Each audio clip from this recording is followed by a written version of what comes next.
be streaming on YouTube as well. So, YouTube audience, hello, welcome. All right, so I'm going to be doing these workshops live on YouTube because I want to record them, and also if anybody is on YouTube and wants to chat there, that's also available. And I'll also be streaming on there, so if you want to see what's on my screen, then you can go there. I'll be talking about it as well. But so today, I'm going to be doing mild. I'm going to be talking about mild misconceptions, and I listened to a podcast recently that kind of inspired it, and so um, I want to go into that. Let's see. So the only thing is, how do I get my chat? OBS. There it is. Okay. All right. Well, it said there was a chat, but it's not showing. Interesting.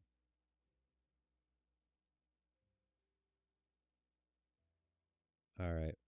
Got some stuff to figure out. Okay. Can everybody confirm in voice text that you can hear me, or somebody, anybody, just so that I know that I'm not. Okay. Great. All right. So what I'm gonna do, I'll go ahead and stream on Discord as well. Um, what I'm gonna do is I'm gonna go through the basics from the beginning. So I'm going to pull up Exploring the World of Lucid Dreaming by Stephen LaBerge, and I'm going to go into it. And I'm going to get to the point really quick. I just want to go through the technique first. Okay. So I'm going to go ahead and share my screen.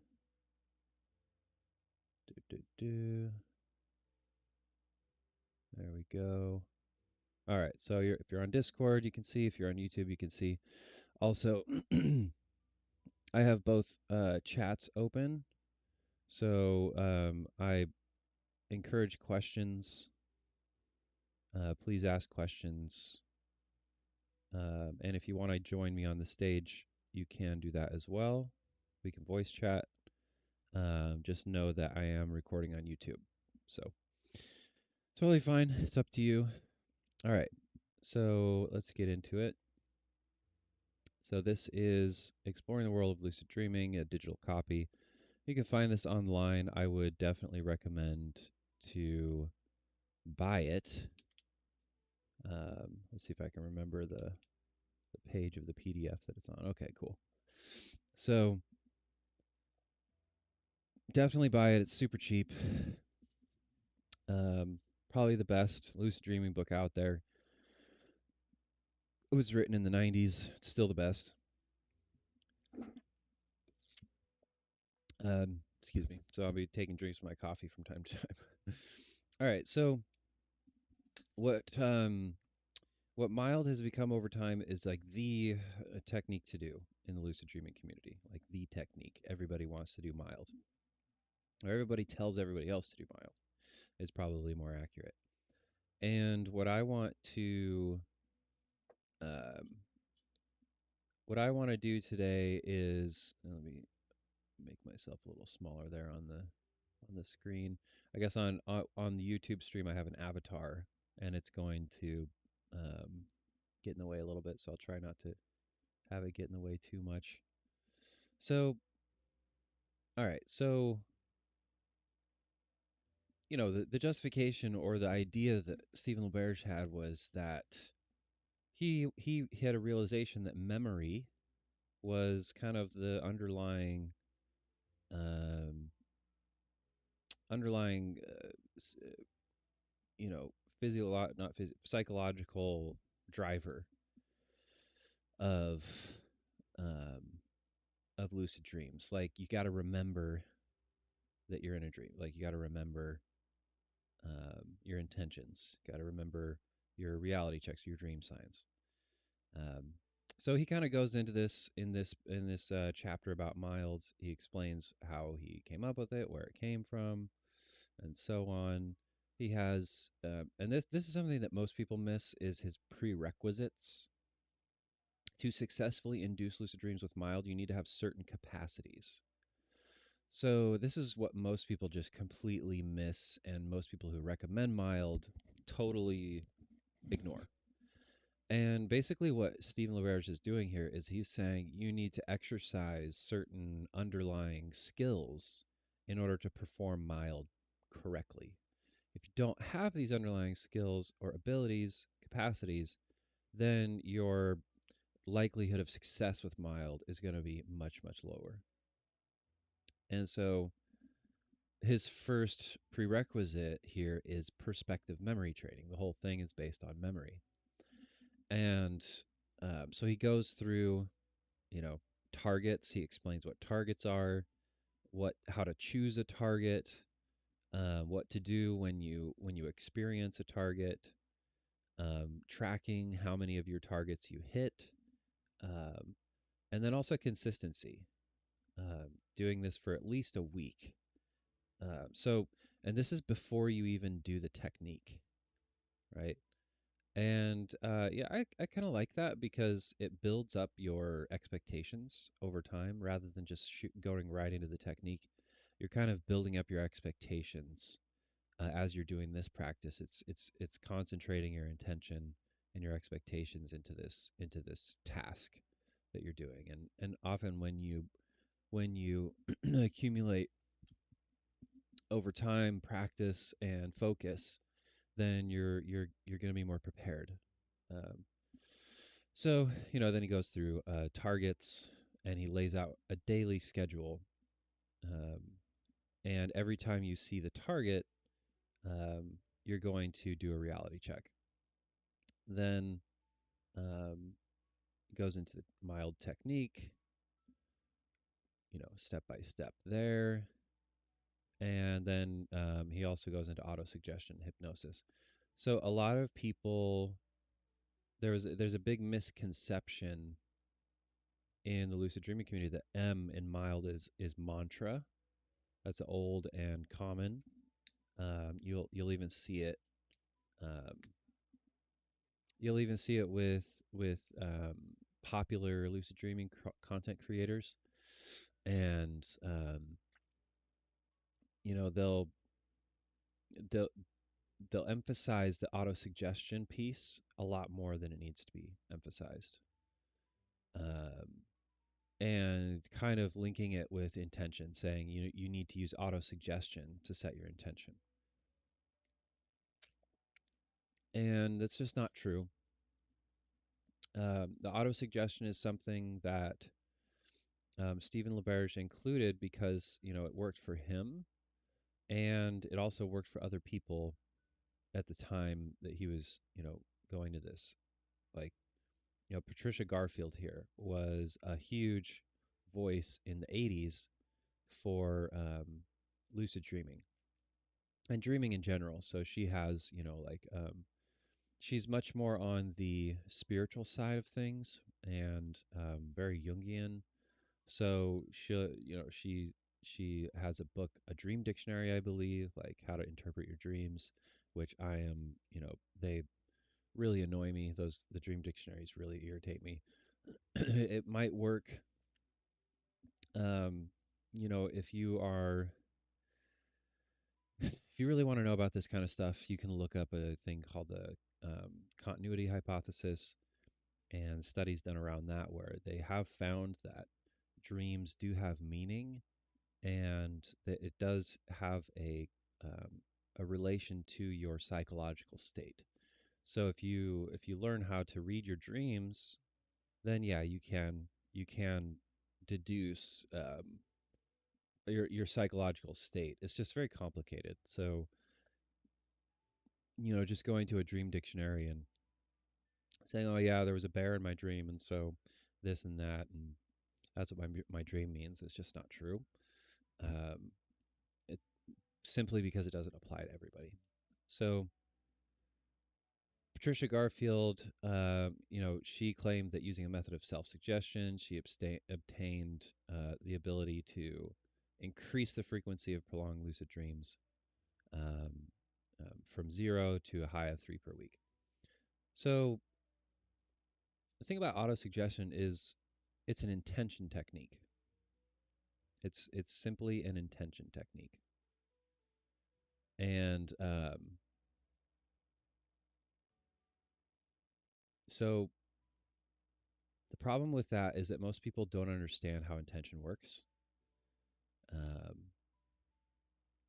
Paul Tholey in his combined technique using intention and reality checks, um, he he's using that same sort of formula. Um, he says auto suggestion should be given immediately before sleep while in a relaxed state, and cautions that an effort of will must be avoided. Basically, if you're trying too hard, it's going to fail. If you try to control it, it's going to fail. It's got to be like a shot in the dark. It's got to be totally effortless and no expectations of success. So, going back to mild, why is it even called mild in the first place? Mnemonic. So, a mnemonic is something that packages information.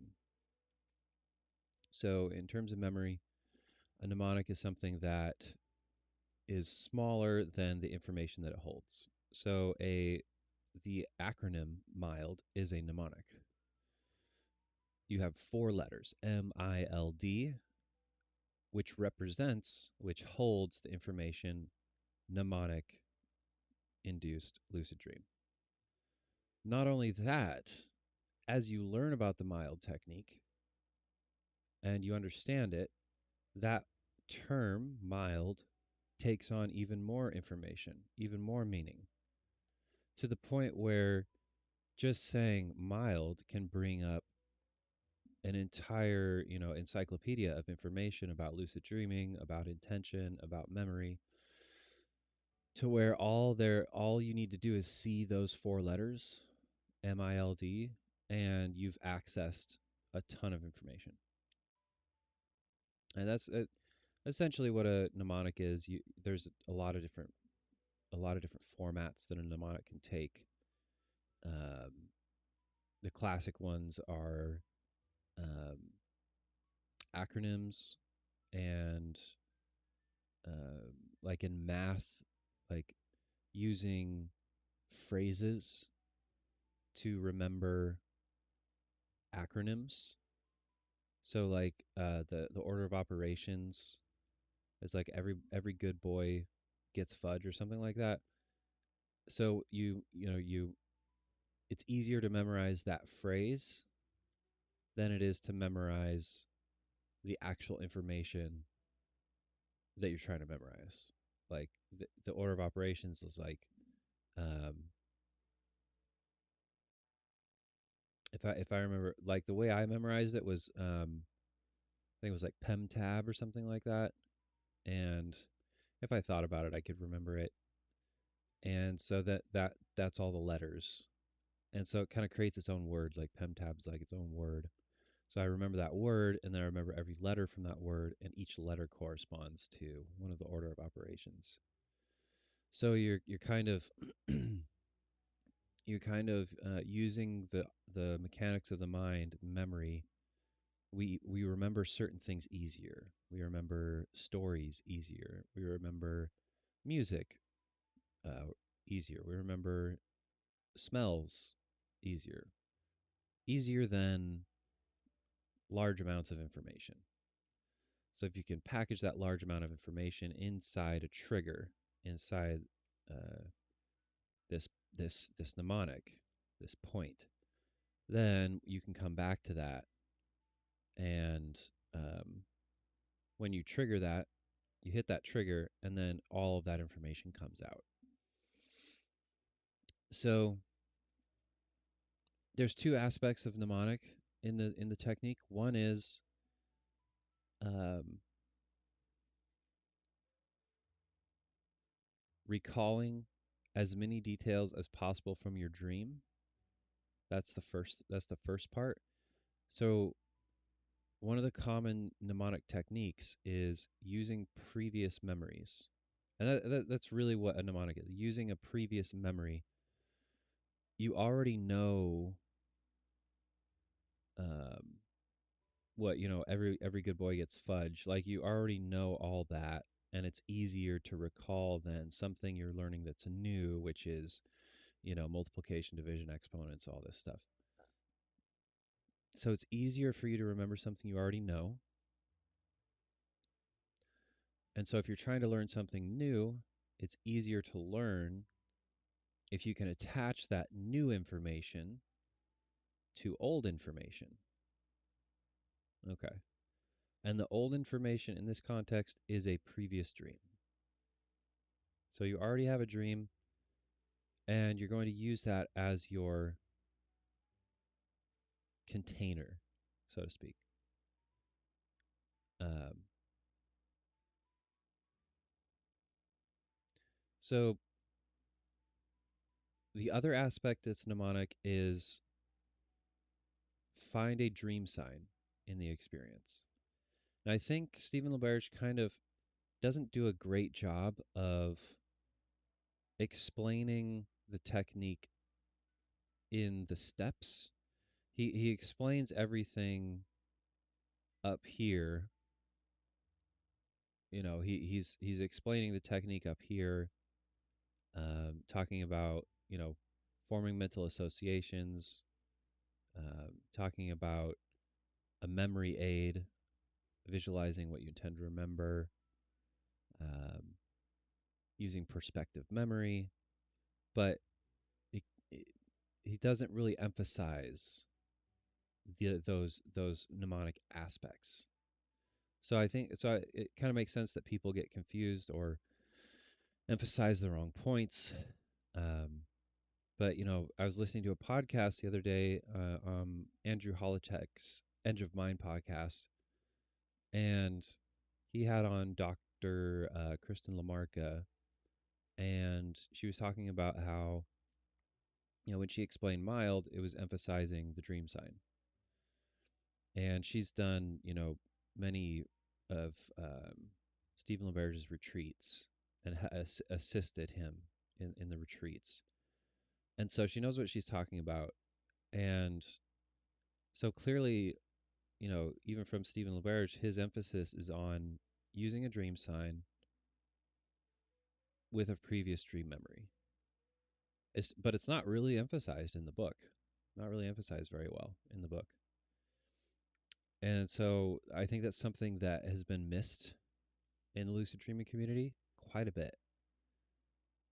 That the two primary aspects of mild are using a previous memory as a sort of container and using a dream sign. So, question is, what is a dream sign and how can I find them? How can I use them? So, a dream sign is essentially there's two ways people think about dream signs. One is something that happens in your dream that can't happen in waking life, or something that happens a lot in your dreams, commonly happening in your dreams. Okay.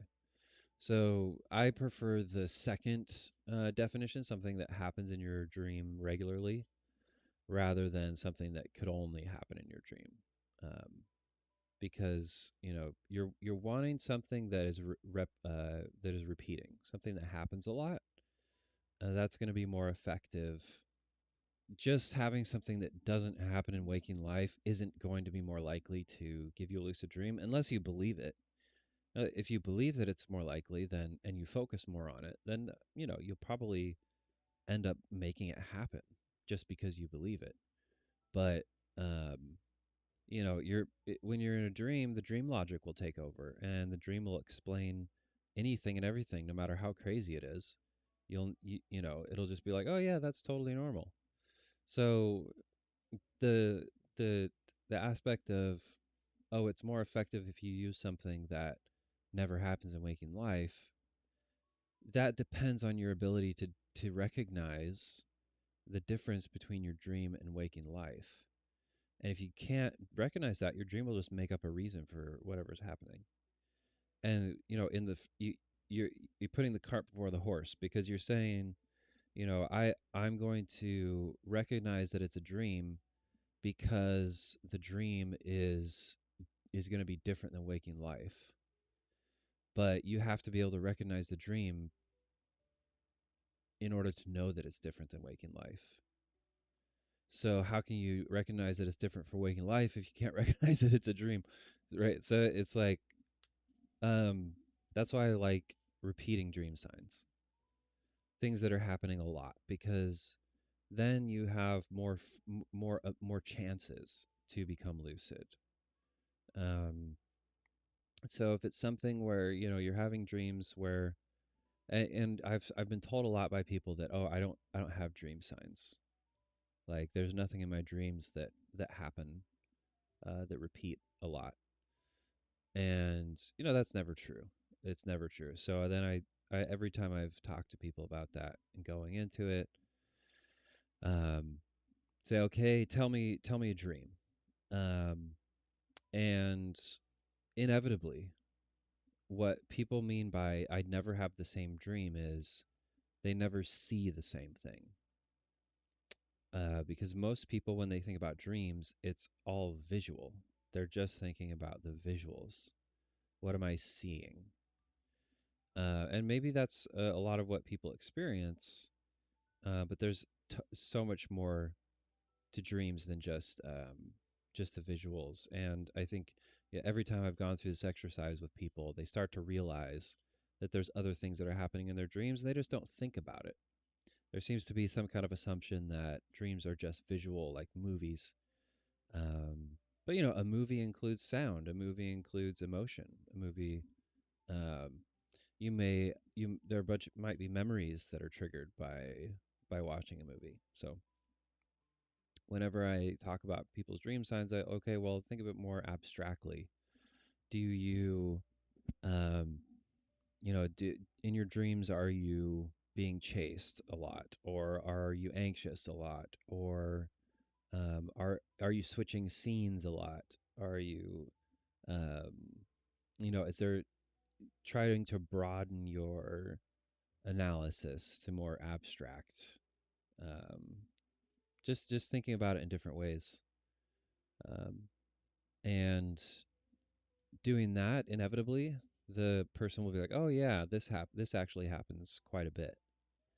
Um, and also, in order to recognize dream signs, you're going to have to be dream journaling. You're going to actually have to be recording your dreams um, so that you can actually, um, you know, so that you can actually look at your dream memories, review them, go over them multiple times. Um, oh, I guess you can hear my Christmas music. Ho ho ho. Nice.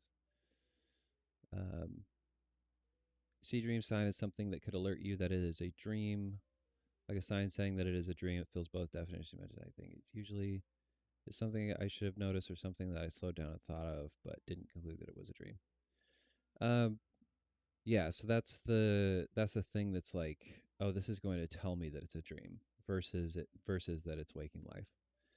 I don't like that definition, just because it depends on your ability to know something about the dream. It depends on your ability to know about dreaming, um, and uh, it requires prior knowledge of the dream, and familiarity with the dream. So I think if somebody's going to start from scratch, then using just what is happening, how often is it happening? Okay, so this is happening a lot. And I think the probably the most advantageous the best dream signs that I can think of are things that also happen in waking life, because then you can use them as targets. So LeBerge in his technique goes through how to use targets. So the first one is on Sunday. The next time I see a pet or an animal. So let's say you're seeing pets and animals in your dreams a lot. You can then use that in waking life as a reality check, as a dream sign, and increase your awareness in daily in waking life of that dream sign, and use that as a reality check target, and centering your intention and your awareness around that. So that's another reason why I think um, um, using things that are common in your dreams is more important than something that's unique. Um, so and that's essentially it. You know, you're I think the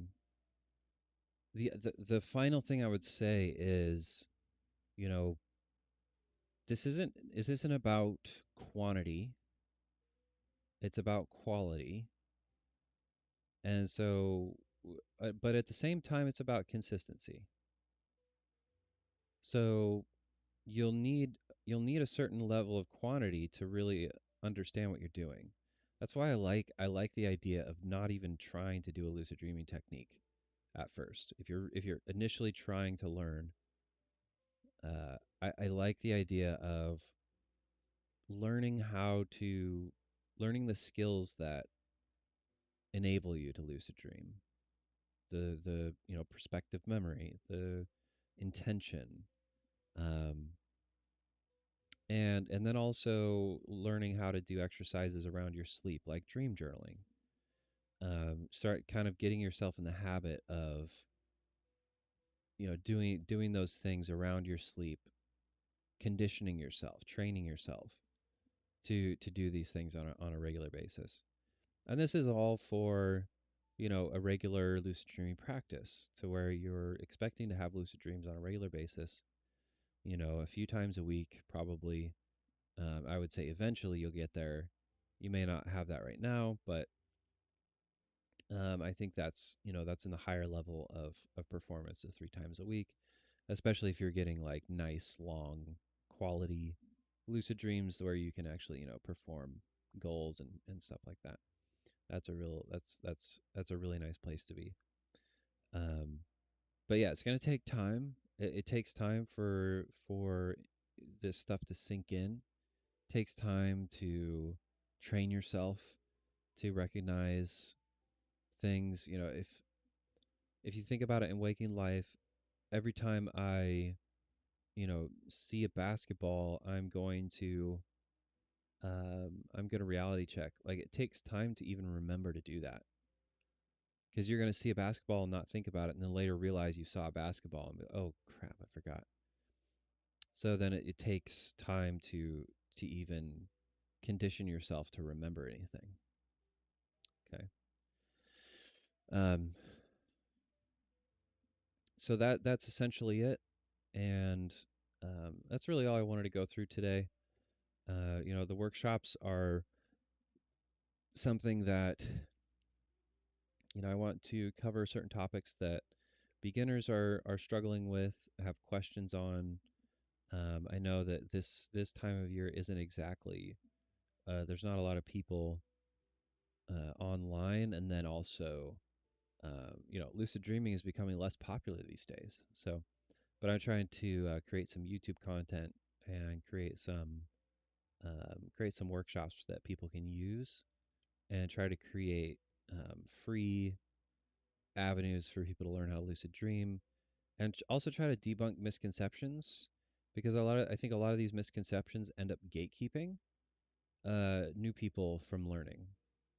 And on the one hand, people are told that it's too easy. Um, that's not the right way of saying it. People are told that it's easy, um, e- easier than it is. People are told that it's easier than it is. But at the same time, people are not told the correct way of doing things.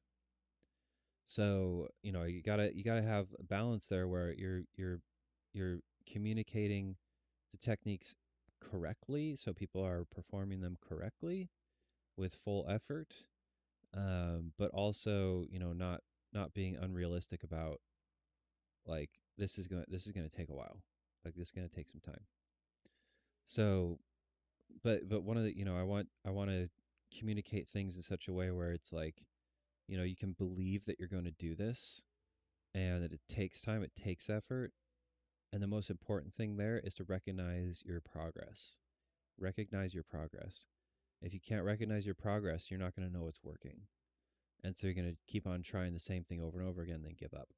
So um, I think that'll do it for me today. And thanks everybody for joining and asking questions. And see everybody next time.